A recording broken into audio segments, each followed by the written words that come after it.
Baik, bismillahirrahmanirrahim. Assalamualaikum warahmatullahi wabarakatuh. Kami dari kelompok yang beranggotakan saya Ahmad Baihaqi dan rekan saya ada Irsyad Malik Hakim dan Galih Rangga Putra. Di sini kami ingin menjelaskan sekaligus memaparkan materi terkait model transportasi metode pojok barat laut di mana untuk memenuhi tugas akhir mata kuliah program linear.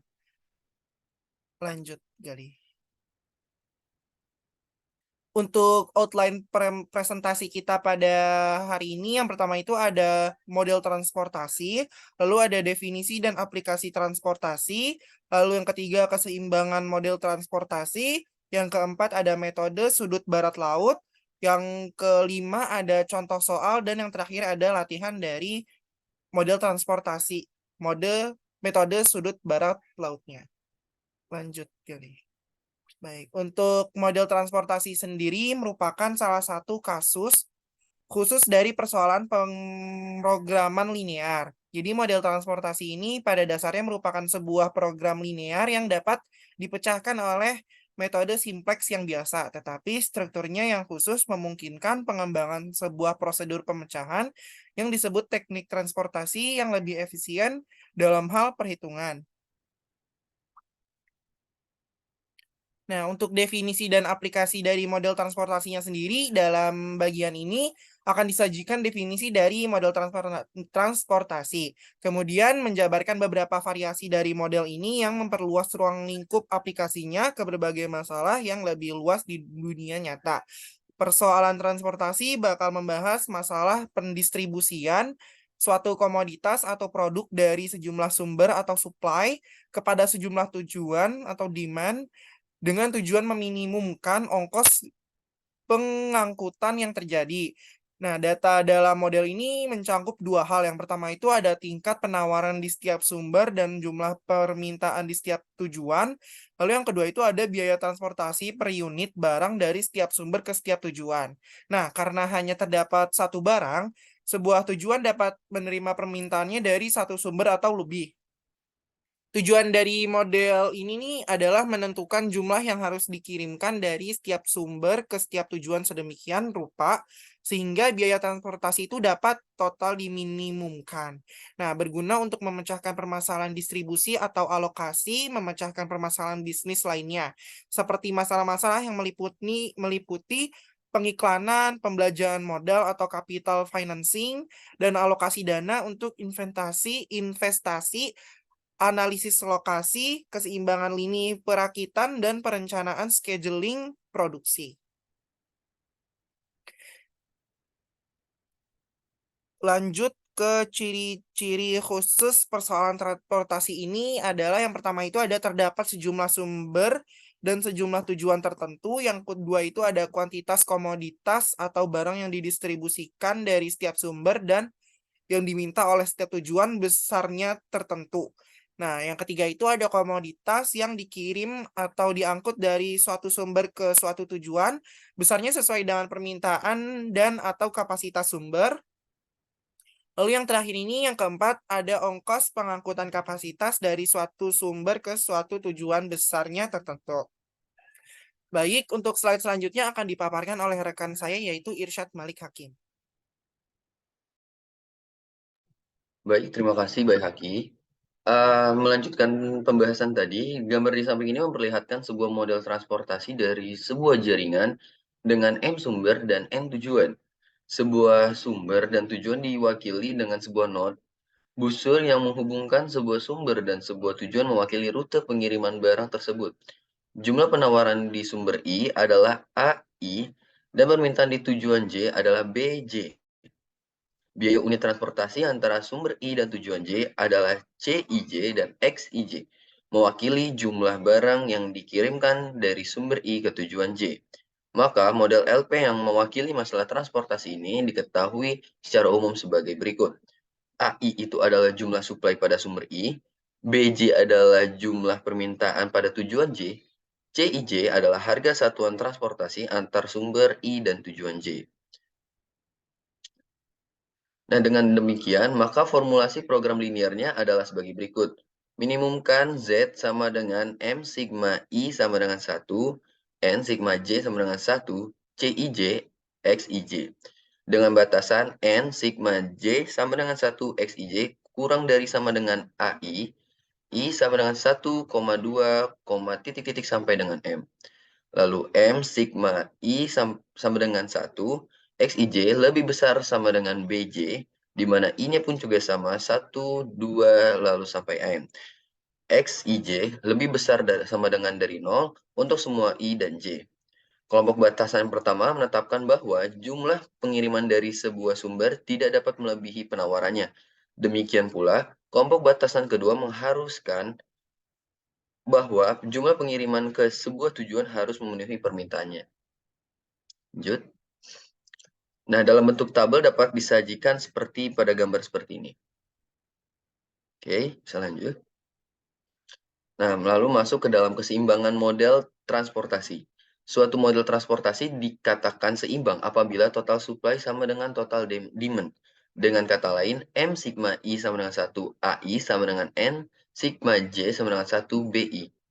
Dalam persoalannya sebenarnya, batasan ini tidak selalu terpenuhi, atau dengan kata lain, jumlah supply yang tersedia mungkin lebih besar atau lebih kecil daripada jumlah yang diminta. Jika hal ini terjadi, maka model persoalannya disebut sebagai model yang tidak seimbang. Namun setiap persoalan transportasi dapat dibuat seimbang dengan cara memasukkan variabel dummy.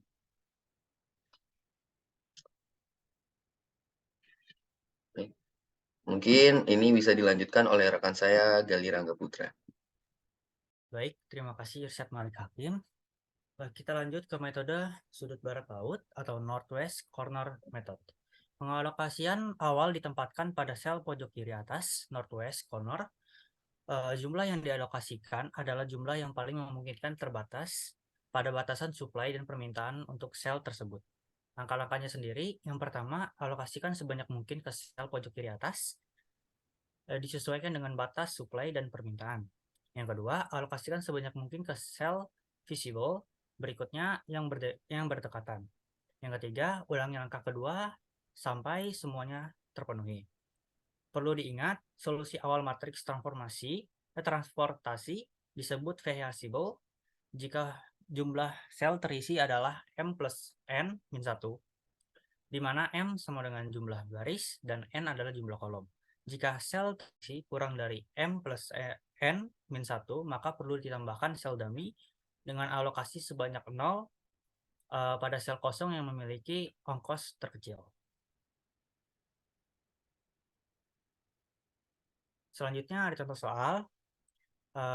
Tentukan total biaya transportasi dengan menentukan pemecahan masalah awal menggunakan metode sudut barat laut atau Northwest Corner Rules. Di sini ada tabelnya sebagai berikut. Diperhatikan terlebih dahulu untuk tabelnya. Di sini untuk yang X1, X11, X12, X13, X21, X22, dan X23, dan seterusnya masih kosong. Jika kita perhatikan di pembahasan soal setelah ini sudah mempunyai nilai 50, 40, 60, 10, dan 40. Bagaimana cara mendapatkannya? Kita kembali lagi ke tabel sebelumnya. Pertama, kita mempunyai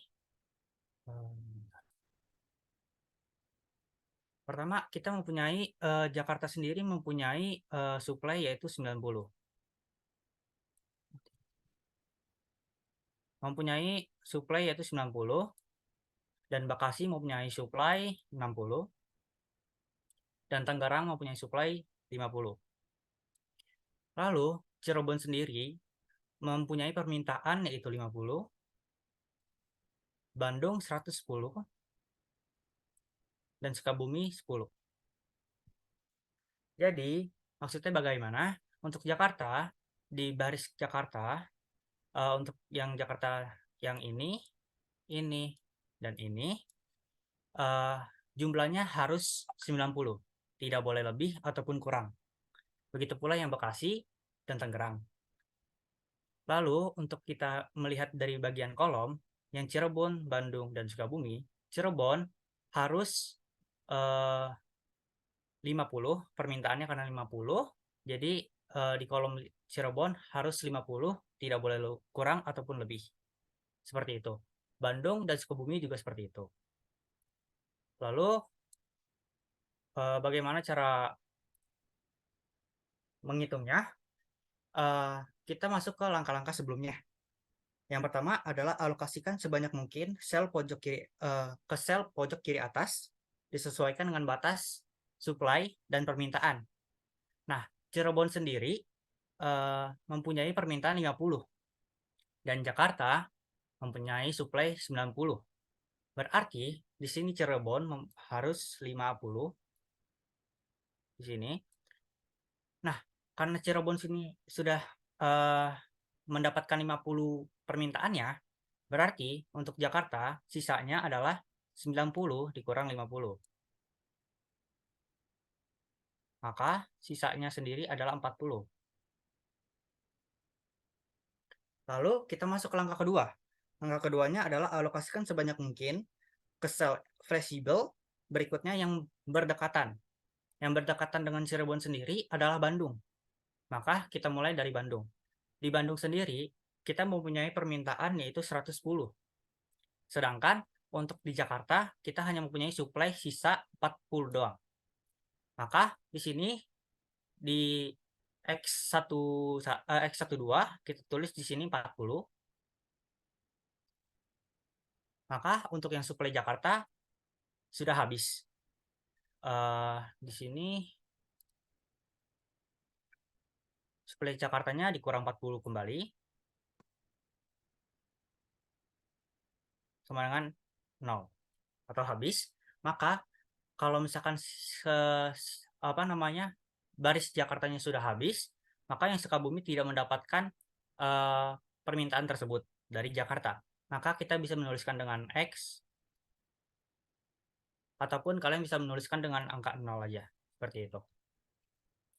Lalu karena di Bandung kita belum selesai ya, kita butuh permintaan 110 sedangkan kita baru mendapatkan 40 dari supply. Maka kita turun ke bawah. Untuk yang Bandung, di sini kita Bandung masih butuh 70 karena kan 110 dikurang 40 sama dengan 70 ya. Maka di sini untuk yang baris Bekasi kita ambil supply 70. Tetapi posisinya Bekasi sendiri hanya mempunyai supply yaitu 60. Maka dari itu kita di sini hanya menuliskan 60 di supply Bekasi. Nah, di sini 60 dikurang 60 sama dengan 0. Maka untuk Sukabumi hasilnya atau supply-nya sudah habis, jadi kita bisa tuliskan dengan X. Lalu terakhir kita masuk ke yang Tangerang karena memang masih ada sisa 10. Sisa 10 kita ambil dari Tangerang. Maka kita tuliskan di sini 10. Lalu di sini sudah selesai untuk yang kolom Bandung dikurang 10 sama dengan 0. Lalu kita masuk ke permintaan di Sukabumi. Permintaan Sukabumi sendiri butuh 40. Yang mana ini 50 tadi sudah dikurang dengan 10 sama dengan 40. Lalu karena permintaan Sukabumi adalah 40, maka kita tuliskan di sini 40. Karena memang supply-nya ada 40. Maka dari itu, sini 40 kurang 40 sama dengan 0. Maka di Tangerang yang di kolom Cirebon, kita X-kan juga atau kita nolkan juga. Seperti itu.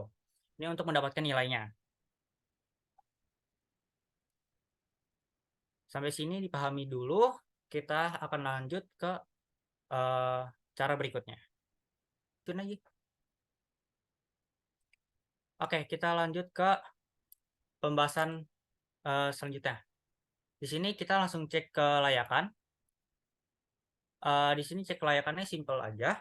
Jumlah selnya yang terisi ada berapa? Ada 5. Di sini 1, 2, 3, 4, 5. Lalu jumlah barisnya ada berapa? Ada 3. 1, 2, 3. Dan untuk jumlah kolomnya ada 3, 1, 2, dan 3.